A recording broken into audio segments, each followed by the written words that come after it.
Aha. Tohle jde pro mé chlapce, co znám celý svůj život. Biggie Smalls. Doufám, že se vám to bude líbit. Tohle je čistě pro vás.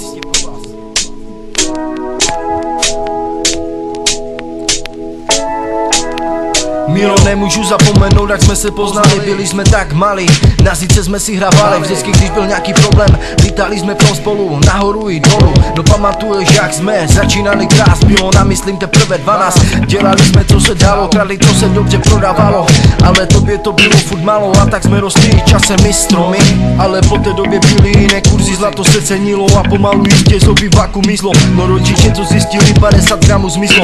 Hodil si to na ně, že k tobě chodí v den co den. Nechali to tak, když neřešili, zrazu ses dostal do špatné situace, bral si pervitin. Rodiče něco tušili tam, kde jsme nechtěli, tak tam tě poslali. Byl si tam dlouho a teď tě pozdravuju, bracho.